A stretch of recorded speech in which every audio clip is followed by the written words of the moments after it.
Bonjour à toutes et à tous, j'espère que vous allez bien. Aujourd'hui, dans 5 minutes pour découvrir, nous allons parler de la BD Le Monde d'Aldébaran. Top chrono.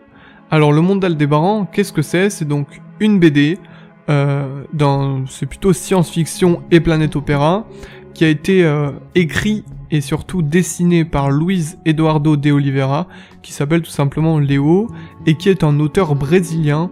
C'est assez important à souligner puisque c'est assez rare, et d'ailleurs, petit fait important, il vit entre Paris et Madère, ce qui fait qu'il a un style aussi européen, et qu'il a développé un petit peu, on va dire, son style à la fois de façon européenne et à la fois de façon sud-américaine. C'est important à rappeler puisque ça en fait vraiment une œuvre, on va dire, un petit peu particulière comparée à d'autres BD.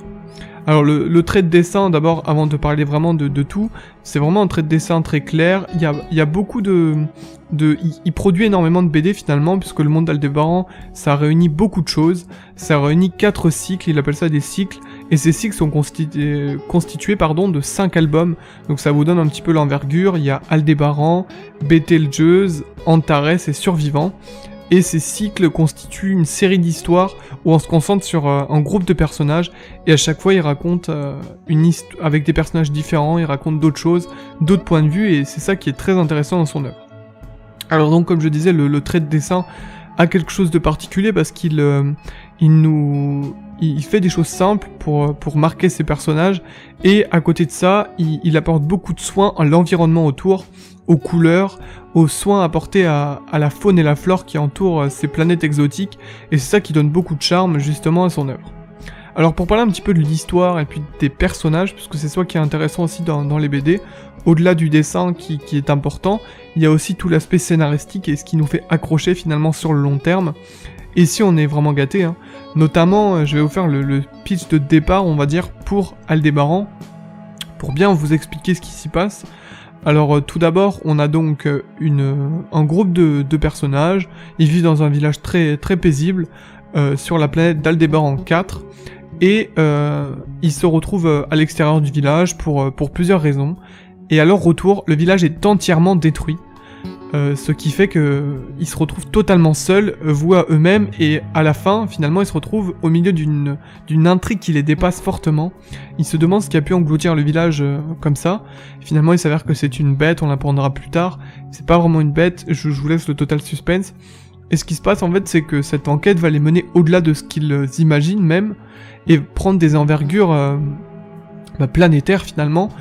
Et c'est une critique à la fois de l'homme et puis de tout ce qu'il engendre sur d'autres planètes, parce que là, la planète Terre est totalement désolée, c'est une Terre totalement abandonnée, et ils se retrouvent obligés de coloniser d'autres planètes, et finalement ils appliquent les mêmes choses. Ils n'apprennent pas de leurs erreurs.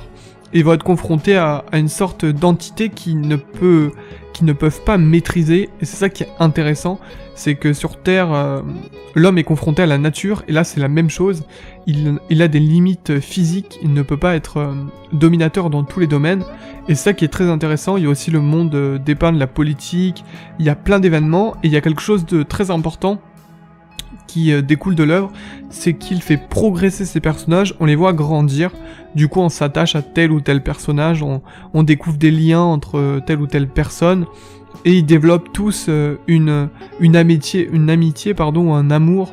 Il y a plein d'histoires comme ça qui s'entremêlent, et il y a vraiment des choses très intéressantes. Il y a aussi quelque chose, notamment dans le premier cycle, mais c'est aussi valable dans les suivants, c'est qu'il y a beaucoup de personnages, vraiment beaucoup de personnages centraux, beaucoup de petits groupes qui sont disséminés et qui après se retrouvent. Et ces petits groupes, en fait, ils ont tous une histoire, ils ont tous quelque chose. Et ça, c'est très intéressant parce que ils ont tous un parcours personnel et on développe tous leur histoire. On apprend de plus en plus de choses sur chacun et on s'attache ou on se détache de certains. Et ça, c'est vraiment génial de comme ça, au fil du temps, découvrir par d'autres points de vue les personnages sous d'autres aspects, et c'est vraiment ce qui fait la force aussi de l'œuvre.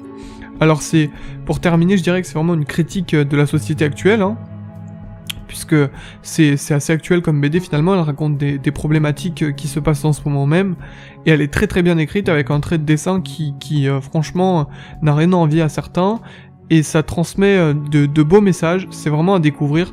Après il faut aimer l'univers, il faut comprendre ce que ça montre, et il faut aimer ce genre de choses, mais c'est vraiment quelque chose que je vous conseille.